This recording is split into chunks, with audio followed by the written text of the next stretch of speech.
The diner's fluorescent lights buzzed like dying insects above my head, casting everything in that sickly yellow glow that made even the freshest coffee look stale. My feet ached in shoes held together more by hope than actual material, and the smell of grease had long since embedded itself into my hair, my skin, my very existence. I was invisible here, just another tired woman in a stained apron, serving eggs and refilling cups for people who never really saw me. I wiped down the counter for the 100th time that night, the rag leaving wet streaks across the cracked formica. Outside, the November rain hammered against the windows, turning the parking lot into a mirror of neon and darkness. It was almost midnight, almost freedom. "Emma, table 6 needs more coffee," Sharon called from the kitchen, her voice sharp with the kind of exhaustion that comes from working double shifts for years on end. I grabbed the pot, its heat barely registering through my calloused palm, and made my way to the booth where an elderly couple sat in comfortable silence. They smiled at me, actually smiled, and something in my chest tightened. When was the last time someone had looked at me like I mattered? The bell above the door chimed. I didn't look up immediately. I'd learned not to make eye contact too quickly, not to seem too eager or too available. But there was something different about the energy that entered with the late-night customer. The air itself seemed to shift, growing heavier, charged with something I couldn't name. When I finally glanced toward the door, my hand stilled on the coffee pot. 3 men had entered, but only one commanded the space. He stood in the center, raindrops sliding down the shoulders of a black coat that probably cost more than I made in a year. Even from across the diner, I could see the sharp lines of his face, the way shadows seemed to cling to him like old friends. His shoes gleamed despite the rain, and there was something in the way he held himself, an absolute certainty that the world would bend to his will. The 2 men flanking him were built like walls, their eyes constantly scanning the room, hands resting near their waists in a way that made my instincts scream danger. But it was the man in the middle who held my attention. There was something familiar about the angle of his jaw, the way he moved with predatory grace. They took a booth in the corner, the one with a view of both the entrance and the back exit, the kind of seat someone takes when they always need to see what's coming. "Your turn," Sharon whispered suddenly beside me. "I'm on break." My heart hammered against my ribs as I approached their table, menu clutched like a shield. Up close, he was even more striking and more dangerous. His eyes were dark, almost black in the dim light, and when they lifted to meet mine, I felt the impact like a physical blow. For a moment, those eyes widened almost imperceptibly. His hand, reaching for the menu, froze in midair. "Coffee?" My voice came out steadier than I felt, years of service industry muscle memory taking over. He didn't respond immediately, just stared at me with an intensity that made my skin prickle. One of his men cleared his throat, a warning sound, but the man in the middle raised a hand slightly, a gesture so small it was almost invisible, but his companions fell silent immediately. "Emma."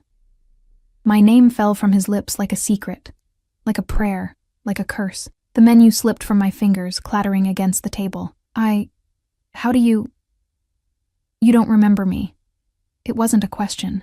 Something dark flickered across his face, there and gone so quickly I might have imagined it. "Of course you don't." But I did. Suddenly, terrifyingly, I did. Those eyes, that voice, stripped of 15 years and the hard edges that life had carved into him, a boy with paint-stained hands and dreams bigger than our shabby neighborhood could contain, a boy who had kissed me behind the school, who had promised me the world, who had disappeared one summer and never come back. Dante?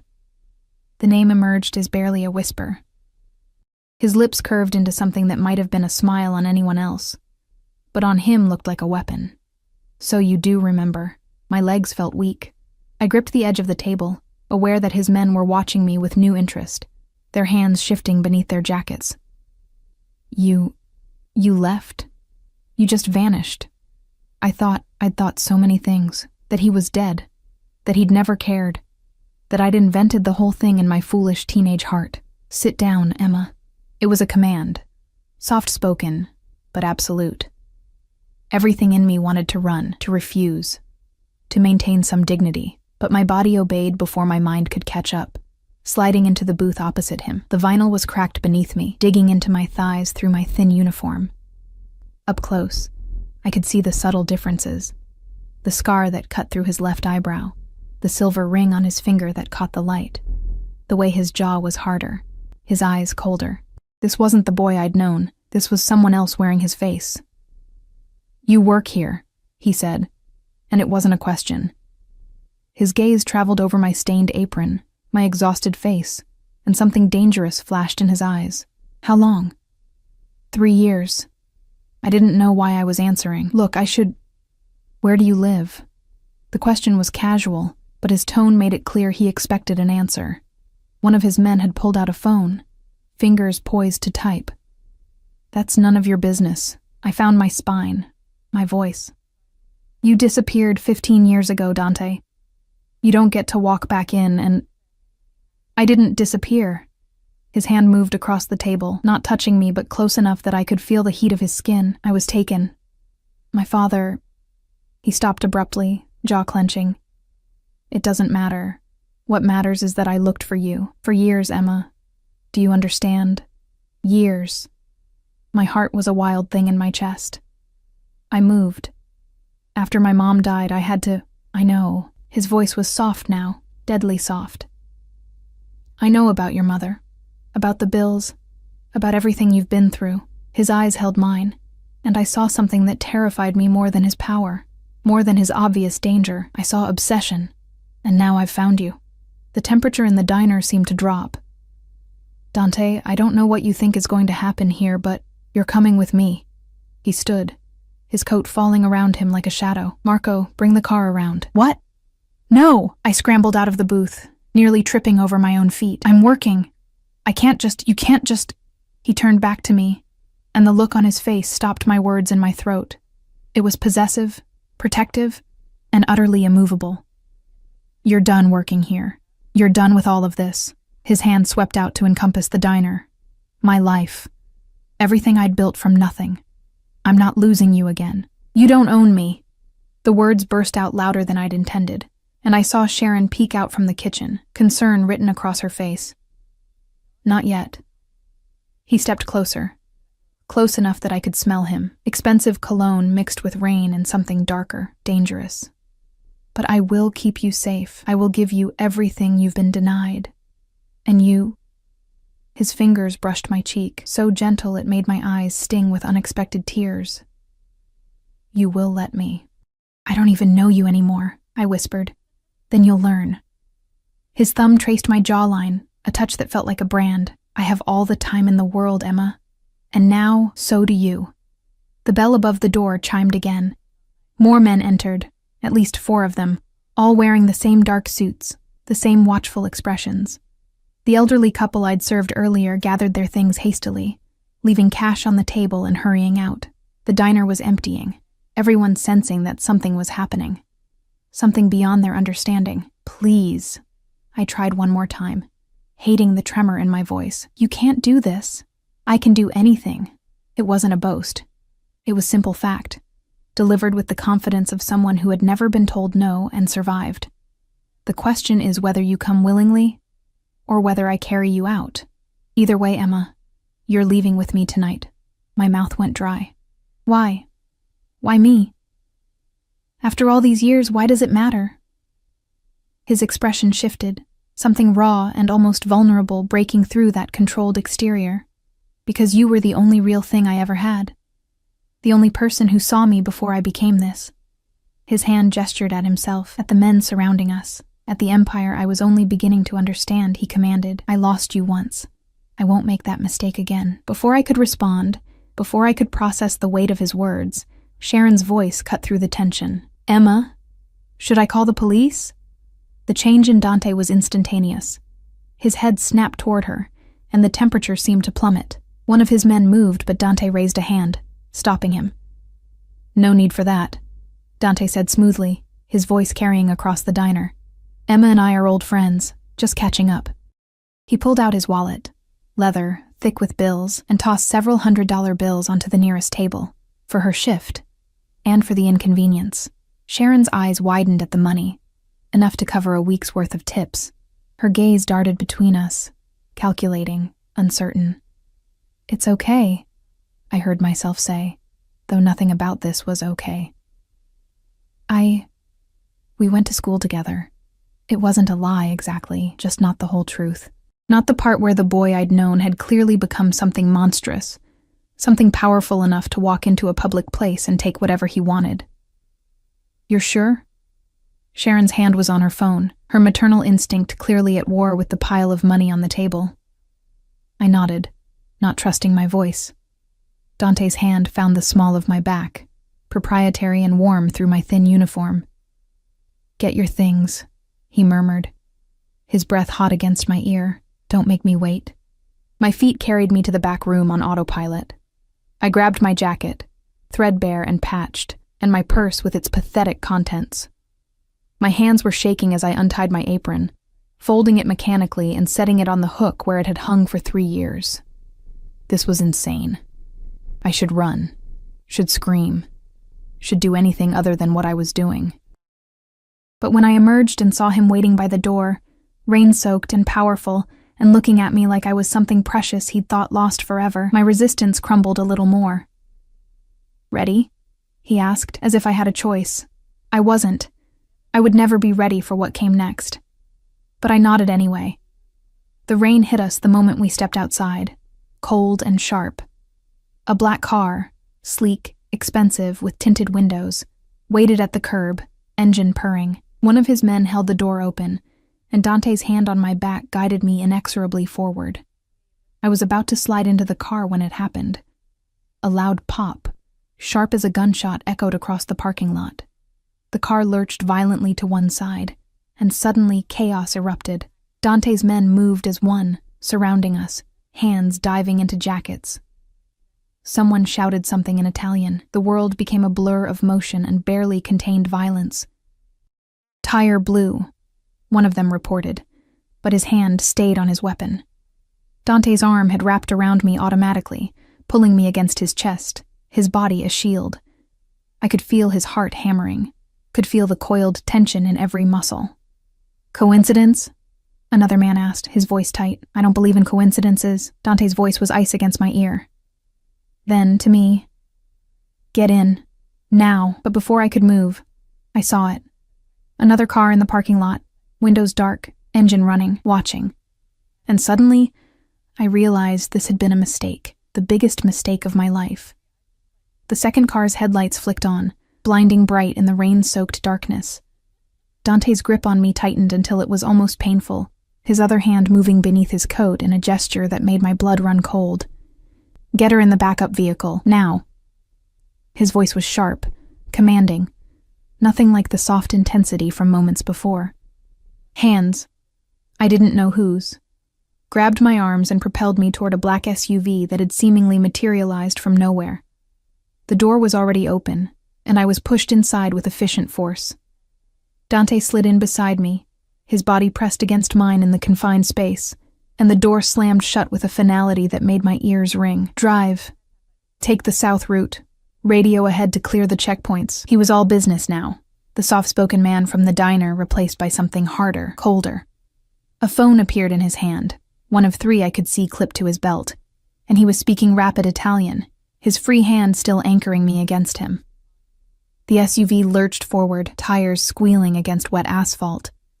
I twisted to look out the rear window and saw the other car, the watching one, pull out to follow us. "Who is that?" The question burst out before I could stop it. "No one you need to worry about." Dante's jaw was set, his eyes fixed on the road ahead, but his hand moved to cup the back of my head, pressing my face against his shoulder. "Don't look. Just stay down."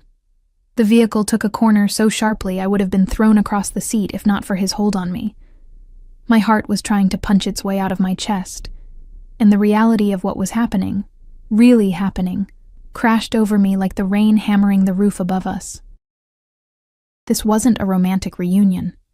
This was kidnapping. This was danger. This was a world I didn't understand, populated by men with guns and cars that followed in the night. "Let me go," I gasped against the expensive fabric of his coat. "Please, Dante, just let me go. This is crazy. I can't." "Shh," His hand stroked my hair, a gesture so at odds with the violence humming through the vehicle that it made me dizzy. "You're safe. I promise you're safe." "Safe? We're being chased." "They won't touch you." His voice dropped to something dark and absolute. "I'd burn this entire city down first." The certainty in his words should have terrified me. Instead, some traitorous part of me responded to it, to the promise of protection I'd never had, to the idea of mattering enough that someone would fight for me. We drove for what felt like hours, but was probably only 20 minutes, the city lights giving way to darker streets, then to a private road lined with trees. Eventually, massive iron gates loomed ahead, swinging open as we approached. Guards with earpieces and visible weapons nodded as we passed, and I realized with growing horror that this wasn't just wealth. This was a fortress. The house, no, mansion, sprawled before us, all stone and glass and impossible architecture. Lights blazed from windows, and more men in dark suits moved through the grounds like shadows with purpose. The SUV stopped beneath a portico, and Dante's door opened immediately. He climbed out, then reached back for me, his hand extended like this was a date. Like we hadn't just fled through the rain from unknown pursuers. "I can't be here," I said. But my voice was weak even to my own ears. "I have work tomorrow. You don't work there anymore." He pulled me from the vehicle with gentle insistence. "You'll never have to work like that again." "That's not your decision to make." His eyes met mine, rain streaming down his face, and I saw something flicker there. Acknowledgement, perhaps, or regret. But it didn't change anything. It is now.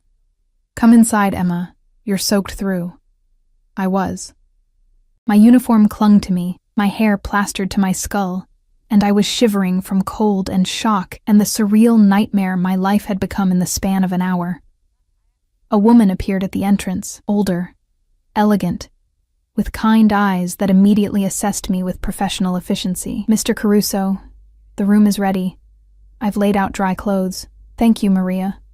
Dante's hand found my lower back again, that possessive touch that seemed to be his default. "This is Emma. She'll be staying with us. Make sure she has everything she needs." "Of course." Maria smiled at me, and there was genuine warmth there. "Come with me, dear. Let's get you out of those wet things." I should have resisted, should have demanded to be taken home, to be released, to be treated like a person with rights and choices.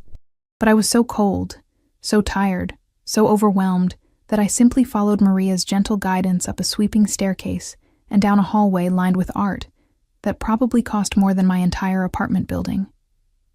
The room she led me to was larger than my entire studio. A 4-poster bed dominated one wall, draped in silk that caught the light from a chandelier overhead. French doors opened onto a balcony, and through them I could see the grounds stretching into darkness, dotted with security lights and the silhouettes of patrolling guards. "The bathroom is through there," Maria indicated a door to the left. "I've drawn you a bath. The clothes on the bed should fit. Mr. Caruso was very specific about the sizes." That stopped me cold. How did he know my size? Maria's smile was knowing. "Mr. Caruso is very thorough when something matters to him. The bath will get cold if you wait too long." She left before I could formulate a response, the door clicking shut with a soft sound that might as well have been a cell door slamming. I stood in the center of that opulent room, dripping onto carpet that probably cost more per square foot than I made in a month, and tried to process what was happening. Dante, my Dante, the boy with paint-stained hands, was clearly someone important, someone dangerous, someone who commanded men with guns, and lived in a fortress, and thought nothing of taking what he wanted. And he wanted me. The thought should have been terrifying. It was terrifying. But beneath the fear, something else stirred, something I didn't want to examine too closely. The memory of being 17 and desperately in love with a boy who saw me, really saw me, when the rest of the world looked through me like I was glass. The bath was exactly as promised, steaming and fragrant with oils that turned the water milky. I peeled off my damp uniform with hands that shook, catching sight of myself in the mirror. I looked like exactly what I was, a tired waitress with dark circles under her eyes and calluses on her hands, Completely out of place in this world of marble and gold fixtures, the hot water was a revelation. I sank into it until only my face remained above the surface. And for a moment, I let myself just feel the heat seeping into my bones, unknotting muscles that had been tense for so long, I'd forgotten what relaxation felt like.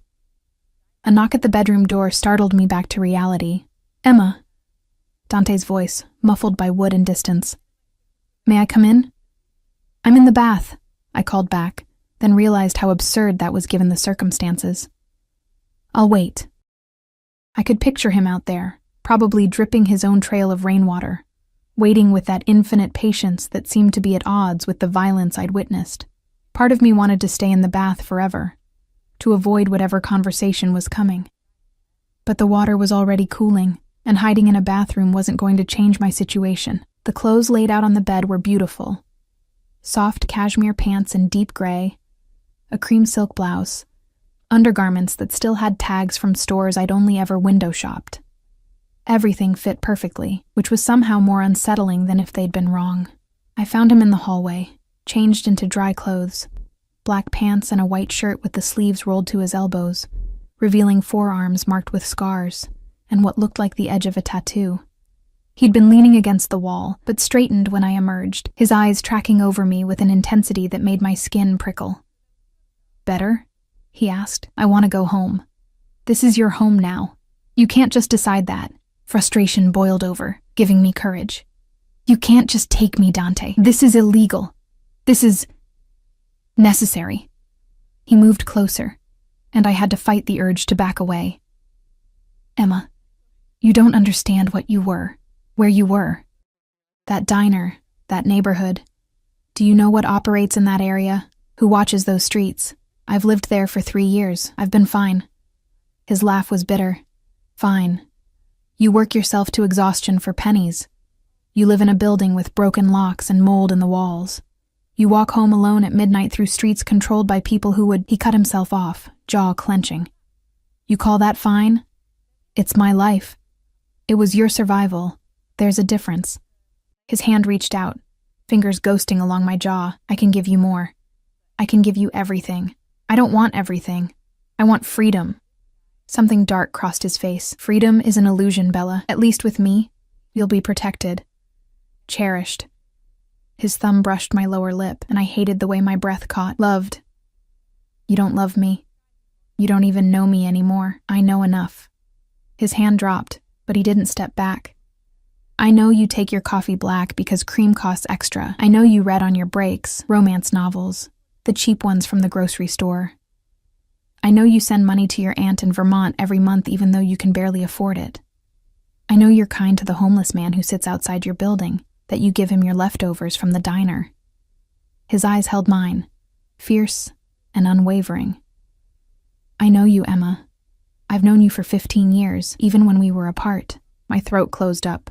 "You've been watching me, protecting you. There's a difference."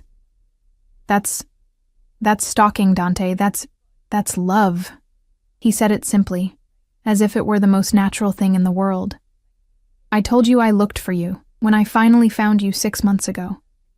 Did you think I would just walk away, leave you in danger, in poverty, struggling alone?" 6 months. He'd known where I was for 6 months, and only revealed himself tonight. The implications made me dizzy. "Why now?" I whispered. "Why tonight?" His expression shuddered, became unreadable. "Because I couldn't wait anymore, because every day I saw you serving people who didn't appreciate you, working yourself to death for nothing, was a day I failed you." He reached past me, opening the door to the room I'd emerged from. "It's late. You should rest. We'll talk more tomorrow. I won't stay here." He smiled, and it was sad and knowing and absolutely certain. "You will. Because the alternative is going back to that life, and I think—" His hand cupped my face, tender despite everything. "I think a part of you has been waiting for this. For someone to choose you, to fight for you, to refuse to let you disappear." The worst part was that he was right. Some desperate, lonely part of me had been waiting for exactly this. For someone to see me as worth keeping. "Tomorrow," he said again. his thumb stroking my cheekbone one last time before he released me. "Sleep well, Emma." He walked away, down that endless hallway, and I watched him go with tears burning behind my eyes. When I finally retreated into the room, I found Maria had left a tray. Tea, small sandwiches, fruit, comfort food, thoughtfully arranged. I ate mechanically, then climbed into the bed that was too soft, too large, too everything. The sheets smelled like lavender and expensive detergent, nothing like my own threadbare blankets that carried the scent of the diner no matter how many times I washed them. Sleep should have been impossible, but exhaustion won out over fear, and I drifted off with the taste of strawberries on my tongue and the memory of Dante's touch on my skin. I woke to sunlight streaming through windows I didn't remember opening, and the sound of birds I'd never heard in the city. For a disoriented moment, I didn't know where I was. Then it all came rushing back: the diner, the chase, the mansion, the prison. A knock sounded, and Maria entered with a tray. "Good morning. Mr. Caruso thought you might like breakfast in bed for today." "What time is it?" "Nearly noon. He asked that you join him for lunch when you're ready. There's a closet through that door. He's had it stocked for you." The closet was a room unto itself, lined with clothes in my size, shoes in my width, accessories I'd never owned. Everything perfectly chosen, perfectly arranged, perfectly suffocating. I chose the simplest outfit I could find, jeans and a sweater, and made my way downstairs, following the sound of voices to a dining room that could have seated 20, but currently held only Dante, reading a newspaper with a coffee cup at his elbow. He looked up when I entered, and his face transformed. The cold, dangerous man from last night softened into something that reminded me painfully of the boy he'd been. "You slept well?" "Like a prisoner." The words came out sharper than intended, but I didn't take them back. He set down the paper, unfazed. "Sit, eat, then I have something to show you." The food was incredible. Fresh fruit, pastries that melted on the tongue, eggs cooked perfectly. I ate because I was hungry, not because I'd forgiven anything. "What do you want to show me?" I asked finally, setting down my fork. He stood, holding out his hand. "Come with me." Against my better judgment, I took it. His fingers laced through mine, warm and sure, and he led me through the house to a wing I hadn't seen. He opened a door, and I stepped into a room that made my breath catch. It was an art studio. North-facing windows flooded it with perfect light. Easels stood ready, canvases stacked against walls, paints and brushes organized with care, and on the walls, dozens of paintings. My face, from every angle, every mood, spanning years. "I never stopped painting you," he said quietly. "Even when I couldn't find you, you were all I could see." I turned to him, tears streaming down my face, and saw my own reflection in his eyes. Wanted, cherished, trapped. "What do you want from me?" I whispered. He stepped closer, his forehead resting against mine. "Everything. Nothing. Just stay. Let me keep you safe. Let me—" A man in a suit breathing hard. The door burst open. "Sir, we have a problem. It's about the Rossini girl. She's here." Dante's entire body went rigid. "What?" "She's demanding to see you. Says she has information about last night. About who was watching." His hand tightened on mine almost painfully. When he looked at me, there was something new in his eyes. Something like fear. "Emma, I need you to go back to your room. Lock the door. Don't open it for anyone but Maria." "Who is the Rossini girl? What's—" "Please." He kissed my forehead, quick and desperate. "Trust me. Just this once. Trust me." And then he was gone, leaving me in a room full of paintings of my face, wondering what new danger had just walked through his door. I didn't go back to my room. Instead, I found myself drawn down the hallway in the direction Dante had gone, my feet moving silently over plush carpet. I told myself I needed to understand what was happening, that I had a right to know what danger I'd been pulled into. But truthfully, something darker drove me. Jealousy, maybe. Or the need to know who this Rossini girl was, and why the mention of her name had put fear in Dante's eyes. The voices led me to a grand sitting room. I pressed myself against the wall just outside, hidden behind a marble column, and listened. "Can't just show up here unannounced, Isabella." Dante's voice was tight, controlled anger barely leashed. I go where I please. The woman's voice was cultured, sharp as cut glass, especially when it concerns my family's interests. Or have you forgotten our arrangement? There is no arrangement. Your father and I have business dealings, that's all. A laugh, brittle and cold. Business dealings. Is that what we're calling it?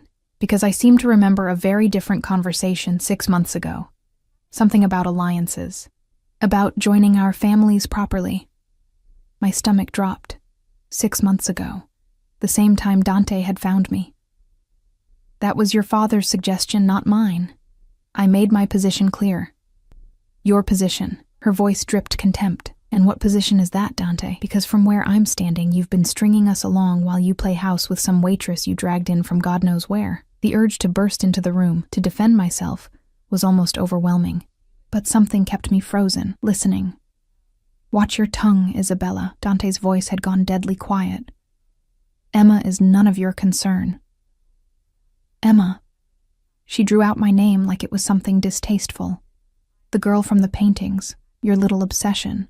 I should have known when you kept refusing me that there was someone else. I just didn't realize she was so common. This conversation is over. Leave. Now. I'll leave when I'm ready. But first, you should know. My father is aware of your little reunion, and he's not pleased. The Rossini family doesn't take kindly to being dismissed, especially not for some nobody from your past. Your father knows better than to threaten me. Does he? Because I seem to recall that shipment last month, the one that went missing, or the warehouse fire in the dock district. Accidents happen, Dante, especially to people who forget their place in the order of things. Silence. Then Dante's voice, each word carefully measured. If your father has concerns about our business relationship, he can speak to me directly. Not send his daughter to make veiled threats in my home. This isn't a threat, it's a warning. You're playing a dangerous game, bringing that girl here. There are people who won't understand, who will see it as weakness. Then they can come say so to my face. Some already have. That car last night, the one following you from the diner, that wasn't random, Dante. That was a message. There are questions being asked about where your loyalties lie, about whether you're still fit to lead. My blood ran cold. The car, the blown tire. This woman was saying it hadn't been an accident. Get out, Isabella. And tell your father that if he wants war, he can have it, but he won't like how it ends. You would start a war over her? Over some girl you haven't seen in 15 years? Isabella's laugh was incredulous. She must be something special. I can't wait to meet her properly. You won't. You're not welcome here. And if you come near Emma, if you so much as look at her, you'll what? Kill me? Start a blood feud with the Rossinis? Over a waitress? Another pause. You've gone soft, Dante. Love has made you weak. And in our world, weakness is fatal. Footsteps. I turned to flee but wasn't fast enough. Isabella emerged, and we came face to face. She was beautiful in the way expensive things are beautiful. Polished, perfect, cold. Dark hair swept into an elegant chignon, designer clothes that hung perfectly on her slender frame, diamonds at her throat and wrists that caught the light. Her eyes, when they met mine, were calculating and cruel. Well, the waitress herself. She looked me up and down, taking in my borrowed clothes, my unmade face, everything that marked me as an outsider here. I can see the appeal, I suppose, if one likes the whole damsel in distress aesthetic. Isabella. Dante appeared behind her, his face thunderous. I said, leave. I'm going. She smiled at me, all teeth. Enjoy your time here, Emma. I'm sure it will be educational. Then, to Dante, my father will be in touch. She swept past me in a cloud of perfume that probably cost more than my monthly rent, her heels clicking sharply against the marble floor. The front door opened and closed, and then she was gone. Dante's hand gripped my arm, not gently. I told you to go to your room. I don't take orders from you. When it's for your safety, you do. He pulled me into the sitting room, closing the door behind us. Do you have any idea what you just walked into? What she could do with the information that you were eavesdropping? What I walked into? Dante, what the hell is going on? Who is she? What arrangement? What does she mean about your loyalties? He ran a hand through his hair, the first sign of agitation I'd seen from him. It's complicated, then uncomplicated. If I'm stuck here, if I'm in danger because of you, I deserve to know why. For a moment I thought he wouldn't answer. Then he moved to the window, looking out over the grounds with his back to me. My father ran the Caruso family business. When I was 17, when I knew you, I thought I could escape it. I thought I could be normal, be an artist, be anything else. His shoulders tensed. I was wrong. They pulled me back, made me understand that blood has obligations, debts that must be paid. What kind of business? He turned to face me, and there was something bleak in his eyes. The kind you don't ask about if you want to sleep at night. The Mafia. I said it flatly. You're in the Mafia. I lead it. There's a difference. He moved closer. When my father died 5 years ago, I took over. The Caruso family controls the Eastern Territories, shipping, imports, certain establishments. The Rossinis control the West. We've had an uneasy peace for years, maintained through mutual benefit and occasional marriages. And Isabella wants to marry you. Her father wants it. An alliance through marriage, tying our families together, creating a united front against the other families moving into our territories. His jaw clenched. I've been refusing for 6 months. Since I found you. 6 months. Always. It came back to 6 months. So you're choosing me over a Mafia alliance? Over peace? I laughed, but it came out broken. Do you know how insane that sounds? I don't care. He was in front of me now, hands framing my face. I don't care what it costs, Emma. I lost you once because of this life, because they dragged me away from everything I loved. I won't lose you again. Not for peace, not for power, not for anything. People are going to die. The words fell between us like stones. That's what she was saying, wasn't it? That your refusal will start a war, possibly. And you're okay with that? His thumbs stroked my cheekbones, tender despite the hardness in his voice. I've made peace with a lot of things I'm not okay with. This won't be the first war I've fought, but it will be the first one that actually matters. I pulled away from him, needing distance, needing air. This is insane. All of this. You can't just... Dante, you have to let me go. Before this gets worse. Before more people get hurt. No. People could die. People die every day. His voice was flat, emotionless. The world is cruel and violent and unfair, Emma. I didn't make it that way. I just learned how to survive in it, how to take what I want and keep it safe. I'm not a thing to be kept. No, you're everything. He closed the distance between us again, relentless. You're the only clean thing I've touched in 15 years. The only memory that doesn't taste like blood, and I will burn the world down before I let anyone take you from me. The intensity of it was overwhelming. I wanted to argue, to fight, to maintain my independence, but looking into his eyes, I saw the truth. He meant every word, and the terrifying part was that some broken, lonely piece of me responded to it, craved the certainty of being wanted that badly. What do you expect from me? I whispered. What am I supposed to do here? Be safe, be comfortable, be mine. His forehead touched mine. Let me take care of you the way I should have 15 years ago. And if I can't? If I need more than just being kept like some pet? Something flickered in his expression. Then tell me what you need. I'll give it to you. I need freedom. Within reason. I need purpose. Then find one. The studio is yours. Paint, create, do whatever makes you happy. Just do it here, where I can protect you. I need to not feel like a prisoner. He stepped back, and for the first time, I saw uncertainty in his face. I don't know how to give you that. Not when the alternative is you leaving, you being vulnerable, you being... He stopped, swallowed hard. I can't lose you again, Emma. Ask me for anything else, but not that. A knock at the door interrupted us. One of his men entered, the same one who'd brought news of Isabella. Sir, phone call, it's urgent, about the situation downtown. Dante's face hardened back into that mask of control. I'll take it in my office. To me, "We'll continue this conversation later. Please just stay inside. Don't go out onto the grounds. Am I under house arrest now? You're under protection. There's a difference." He left, and I was alone in that massive room, surrounded by luxury that felt like a gilded cage. I walked to the window, looking out at the manicured grounds, the high walls, the guards patrolling with weapons barely concealed. A prison, no matter how beautiful. But as I stood there, I couldn't help thinking about what Isabella had said, about weakness, about the danger of loving someone in a world built on power and violence. And I couldn't help wondering if Dante was right, if maybe the world outside these walls was more dangerous than the one within them. Maria found me an hour later, still standing at the window. "Come, dear, let me show you the rest of the house. It's easy to feel trapped if you only see the walls." I followed her through corridors and rooms, each more opulent than the last.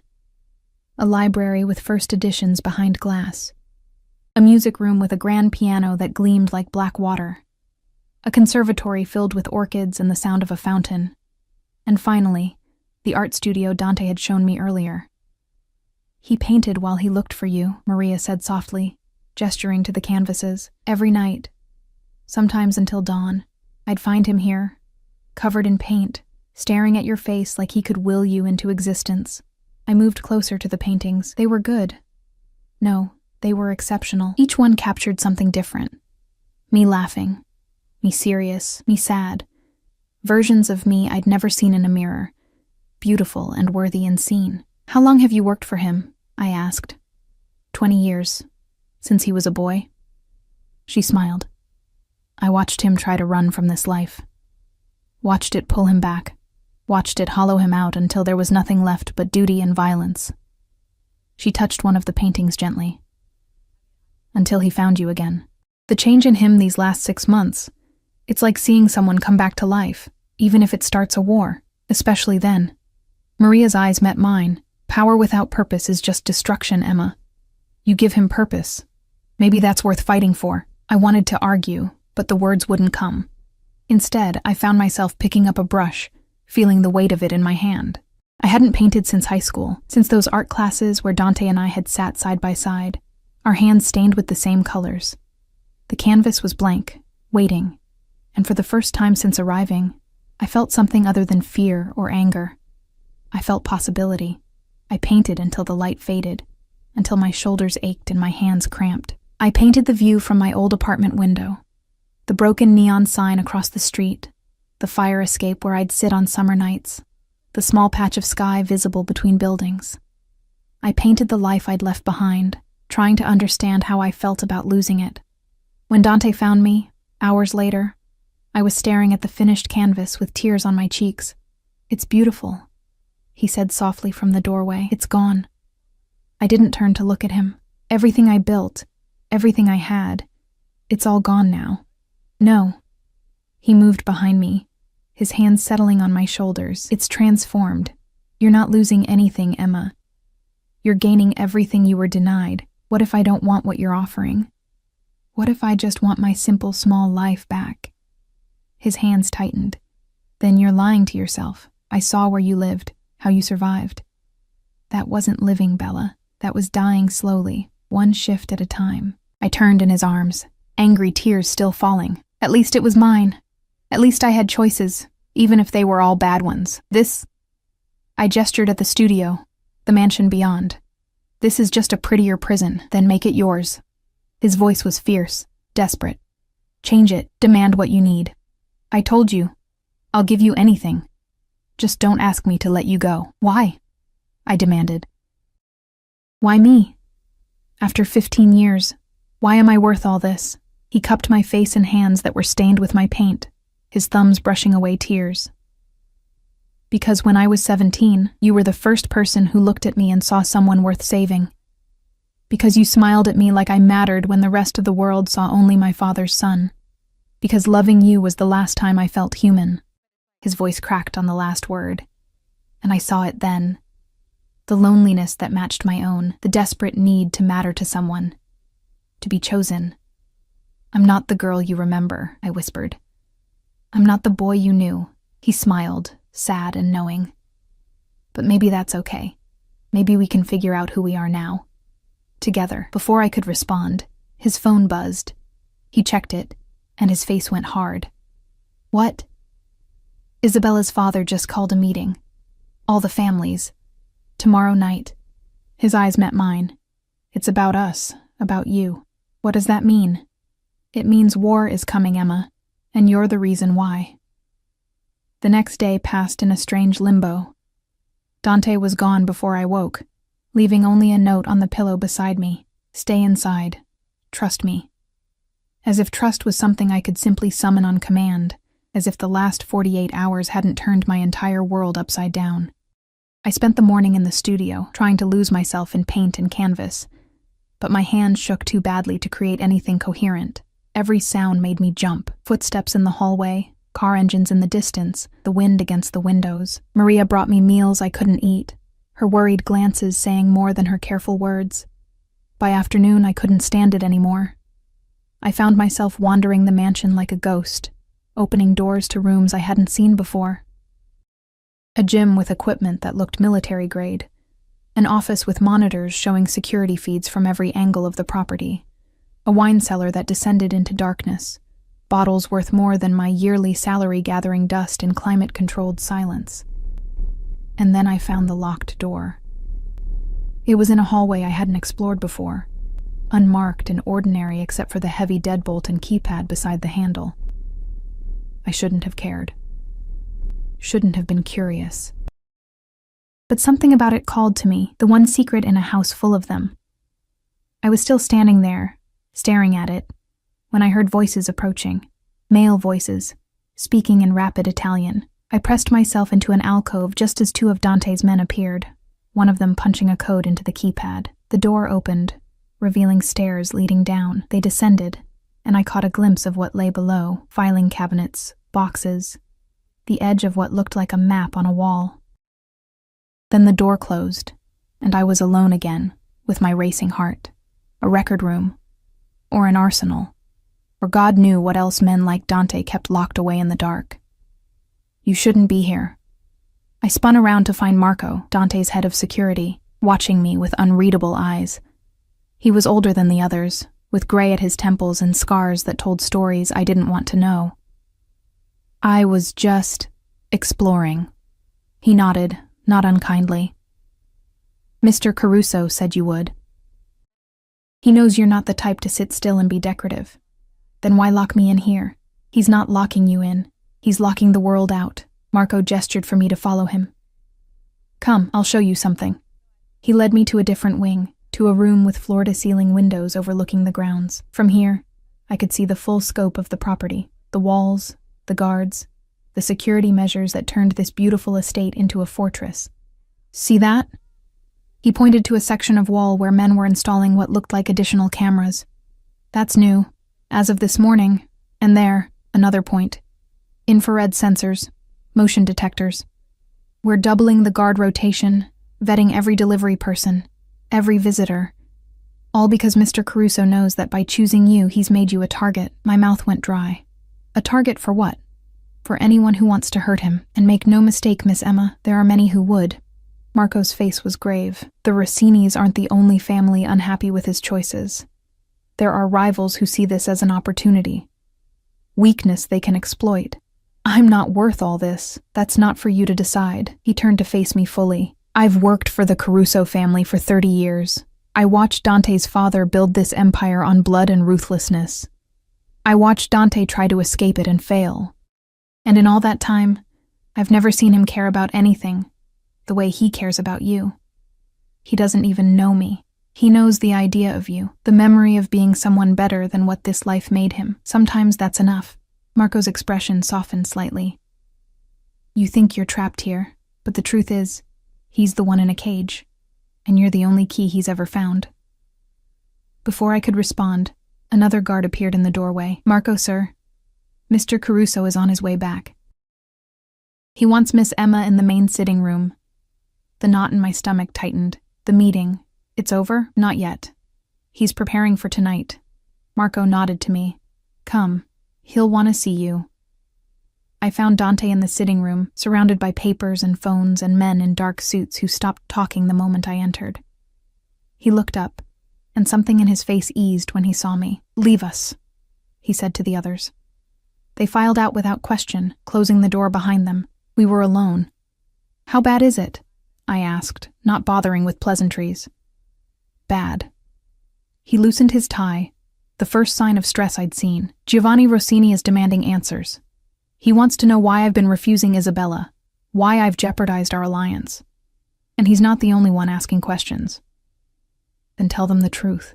Tell them I mean nothing to you, that I'm just... Don't." The word cracked like a whip. "Don't ask me to deny you. I won't do it. Even if it prevents a war, especially then." He moved closer, and I saw the exhaustion in his eyes, the weight of decisions I couldn't begin to understand. "Emma, I need you to listen to me very carefully. Tonight's meeting will determine what happens next. Whether there's peace or violence. Whether you're safe or..." He stopped, jaw clenching. "I need you to promise me something." "What?" "If anything happens to me, if things go wrong, Marco will get you out. He has instructions, money, new documents. You'll be safe. Dante, promise me." His hands gripped my shoulders. "Promise me you'll run if I tell you to." "I can't. You can't ask me to just..." "I'm not asking." His forehead pressed against mine, his breath warm on my lips. "I'm begging. If I know you'll be safe, I can do what needs to be done tonight. But if I'm worried about you, if I'm distracted, then you'll get yourself killed." The words tasted like ash. "That's what you're saying, isn't it? That tonight could go wrong, that you might not come back. It's a possibility I have to prepare for." Something broke open in my chest. "You're really willing to die for this? For me?" "I'm willing to do whatever it takes to keep you." His thumb brushed my cheek, catching a tear I hadn't realized had fallen. "I've lived 15 years without you, Emma. I've built an empire, commanded respect, taken what I wanted from this world, but none of it meant anything. None of it filled the hole you left. That's not fair.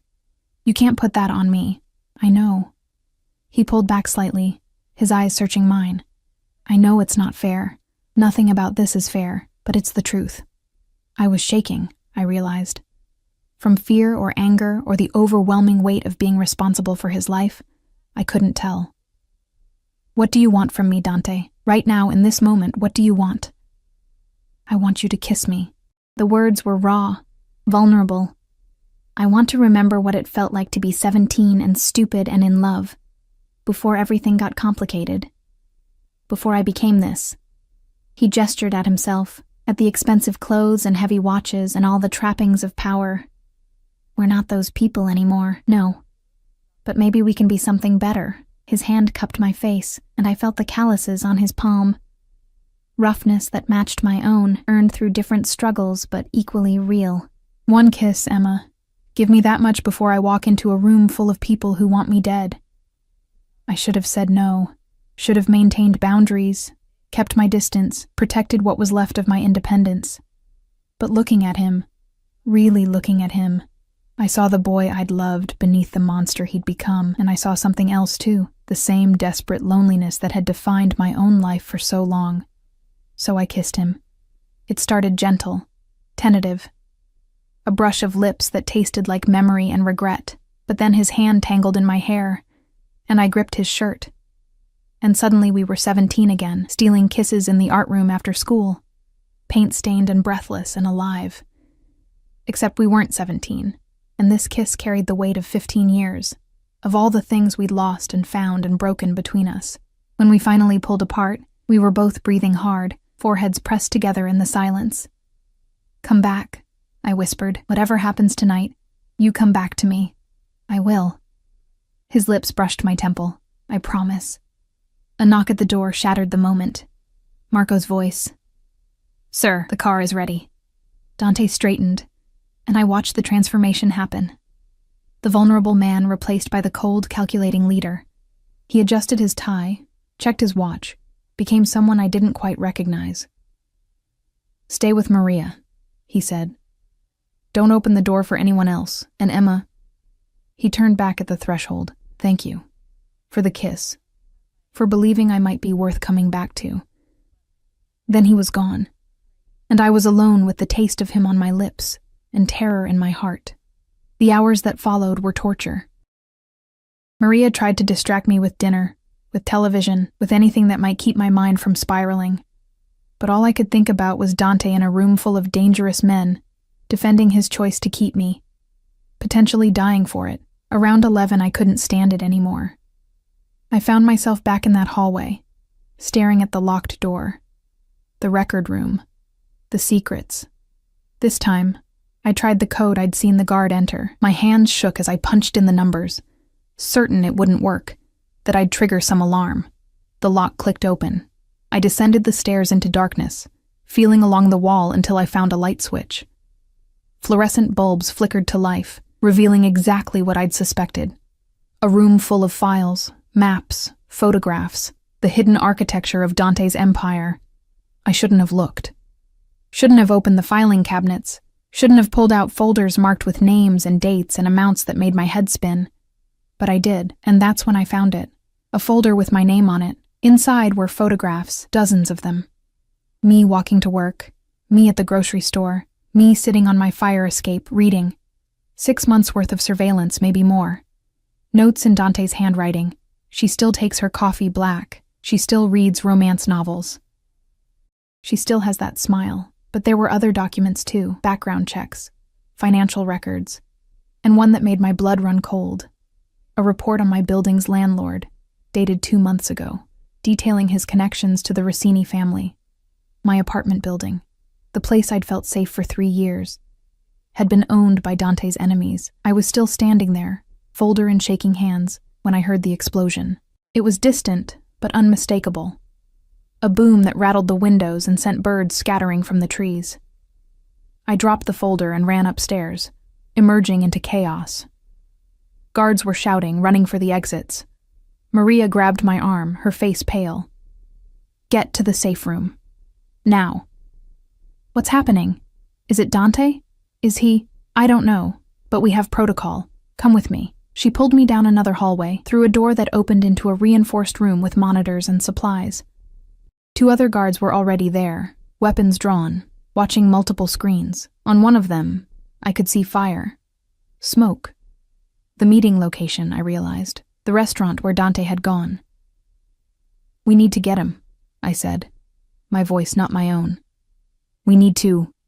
Our orders are to protect you." Marco's voice came through a radio. "Miss Emma stays secure until we know the situation." "The situation is that he could be dead." I was screaming now, hysteria clawing up my throat. "Let me out. Let me—" The door opened, and Dante stumbled through. He was alive, covered in dust and blood, suit torn, but alive. I ran to him without thinking, and he caught me, his arms coming around me with desperate strength. "I'm okay," he said against my hair. "I'm okay. It's over." "What happened?" "The explosion. The Rossinis made their choice." His voice was flat, emotionless in that way that meant he was holding something terrible inside. "They tried to kill me. All of us. The entire council. Everyone who supports me. Did they? Are the others? Some are dead. Some survived." He pulled back to look at me, and I saw something new in his eyes. Something final. "But Giovanni Rossini won't be making any more demands. Neither will Isabella." The implication hit me like a sledgehammer. "You killed them."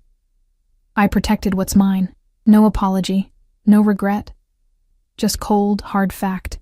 I should have been horrified. Should have pulled away from him, from the blood on his hands, literal and metaphorical. But all I felt was relief that he was alive, that he'd come back like he promised. "What happens now?"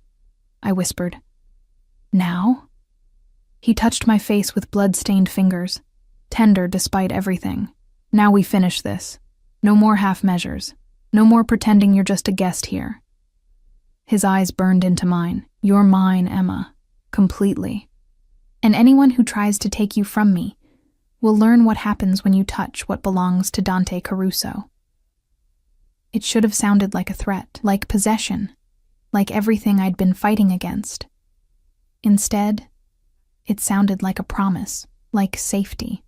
Like the end of running and hiding and being invisible. "Okay, I heard myself say. Okay. His kiss tasted like smoke and blood and victory, and I kissed him back, choosing this, choosing him, choosing to stop fighting the only person who'd ever fought for me. The aftermath of the explosion changed everything. In the days that followed, I watched Dante transform the mansion into something between a fortress and a throne room. Men came and went at all hours. Soldiers, I learned to call them, though they wore suits instead of uniforms. They brought news of territories claimed, rivals eliminated, alliances forged in blood and fear. The Rossini family had fractured after Giovanni's death, their empire crumbling as Dante's forces moved in to fill the vacuum. I should have been horrified by the efficiency of it all, the clinical way he dismantled his enemies' lives. But I'd seen the bomb site on the news, the restaurant reduced to rubble, innocent people caught in the crossfire of someone else's war. The Rossinis had been willing to kill dozens to eliminate Dante. He'd simply been willing to kill more to survive. A week after the explosion, I woke to find him sitting on the edge of the bed, watching me sleep.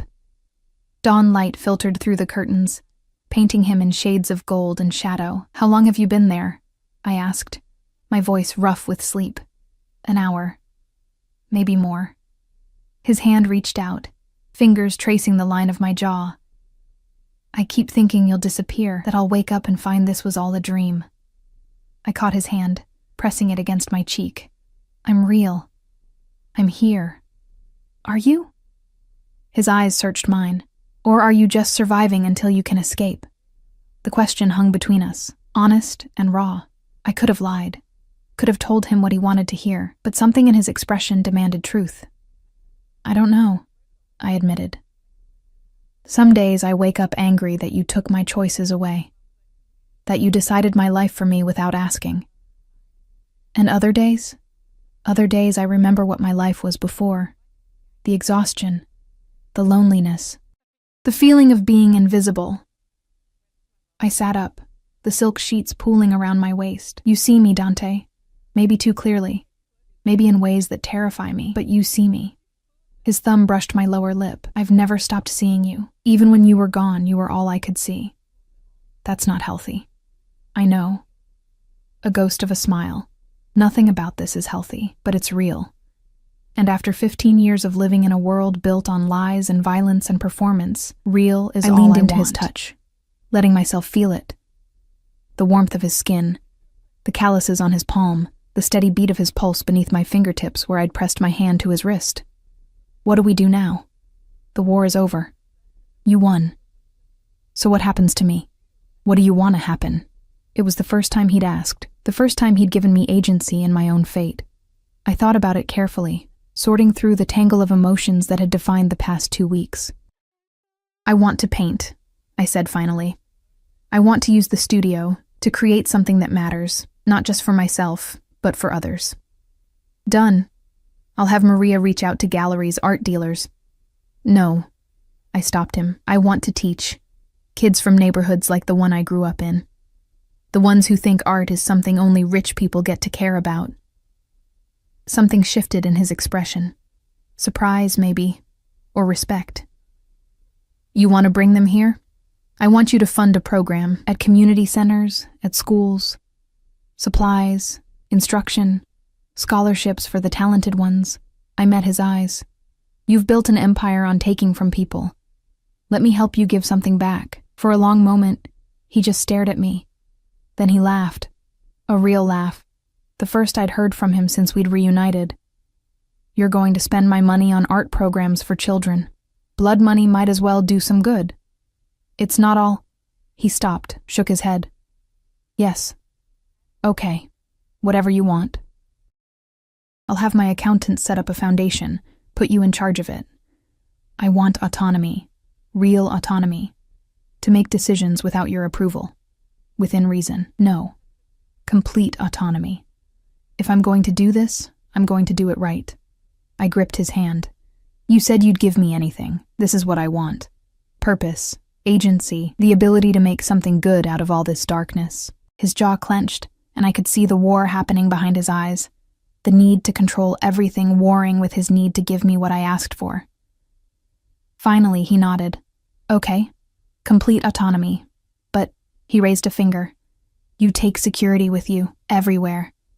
The world knows about you now, Emma, about what you mean to me. That makes you a target. I can live with that. And you live here. With me. No separate apartments. No maintaining your independence by keeping one foot out the door. My heart hammered. You want me to actually move in. Officially. I want you to stay. Forever. His hands cupped my face. I want to wake up to you every morning and fall asleep beside you every night. I want to watch you paint and argue with you about art and listen to you talk about your students. I want... His voice cracked slightly. I want to build a life with you, a real one.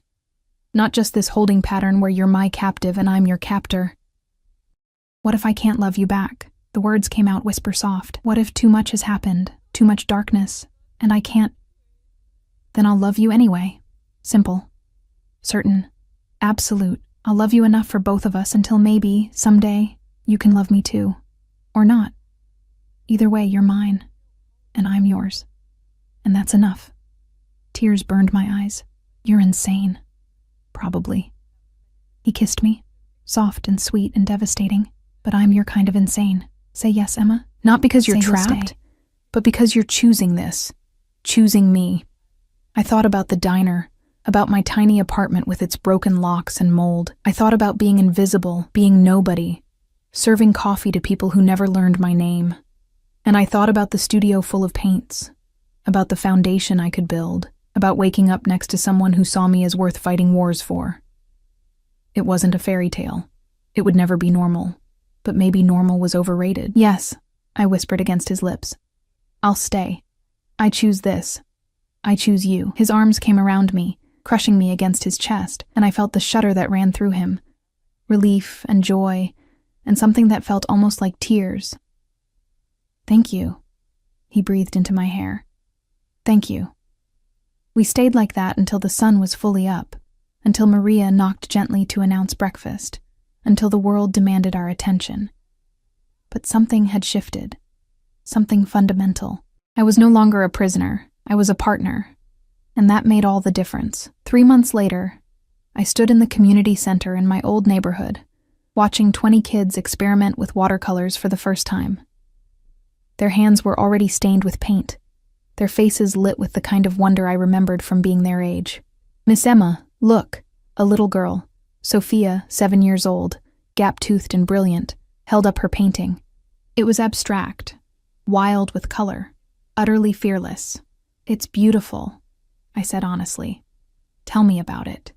As she launched into an explanation involving dragons and rainbows in her grandmother's garden, I felt arms wrap around me from behind. Dante's chin rested on my shoulder, his body warm against my back. You're good at this, he murmured. You're supposed to be at a meeting. It ended early. I wanted to see you. His lips brushed my temple. Besides, Marco was getting nervous about you being here without me. I glanced over to where Marco stood by the door, trying to look inconspicuous in his expensive suit among the paint-splattered chaos. The kids had already nicknamed him Mr. Serious. They're children, Dante, not assassins. I'm aware. Doesn't mean I don't worry. His arms tightened slightly. This place, your old neighborhood, there are still people here who work for families that aren't friendly to us. Then they'll see me doing something good, building something positive. I turned in his arms. Unless you want me to stop? Never. His hand cupped my face. I'm proud of you. Of this. You're changing lives, Emma. These kids, they'll remember this. Remember that someone cared enough to give them beauty. We're giving them beauty. This is your money, your resources, your vision, your heart. He kissed me softly, unmindful of the giggles from the children around us. I'm just the bank. You're more than that. I rested my forehead against his. You're the reason I can do this, the reason I'm not too exhausted or too broke or too invisible to matter. You always mattered, but now I know it.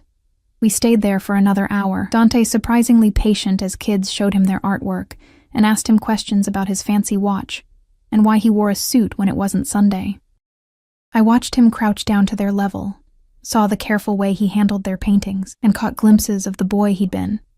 The one who'd loved art before the world had turned him into something harder. That night, back at the mansion, I found him in the studio. He stood before an easel I'd never seen him use, a brush in his hand, staring at a blank canvas. "I didn't know you still painted," I said from the doorway. "I don't. Haven't in years." He set down the brush. "But watching you today, with those kids, I remembered what it felt like to create something instead of destroy it." I moved to stand beside him. "So create. I'll even share my studio. It's your studio." "No, it's our studio." I picked up the brush he'd abandoned, pressing it back into his hand. "Paint with me. Show me who you were before everything else." For a moment, I thought he'd refuse. Then he dipped the brush in paint, cobalt blue, the color of night sky, and made the first stroke across the canvas. We painted together as the moon rose, our hands finding the same rhythms we'd had at 17. And when the painting emerged, abstract and emotional and raw, I saw both of us in it, the darkness and the light, the violence and the beauty, the brokenness and the hope of being whole. "I love you," he said suddenly, his eyes on the canvas rather than me. "I know I've said it before, but I need you to know. I love you. Not the memory, not the idea. You. This version of you, the one who challenges me and fights me and refuses to let me turn her into something she's not." My throat tightened. I'd been waiting for those words to feel real, to land without the weight of obligation. And finally, standing in our studio, paint on our hands and our creation between us, they did. "I love you too," I said, and watched his head snap toward me, eyes wide with shock. I don't know when it happened. Maybe it never stopped. Maybe it's new. But it's real, Dante, and it's mine to give, not something you took or demanded.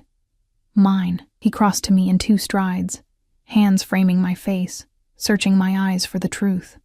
Whatever he saw there made him smile. A real smile, open and young and devastatingly beautiful. "Say it again. I love you. Again. I love you, Dante Caruso, even though you're possessive and controlling, and you kidnapped me from a diner." I was laughing now, crying a little too. "I love you even though you're dangerous and dark, and you've probably killed people I don't want to know about. Definitely have.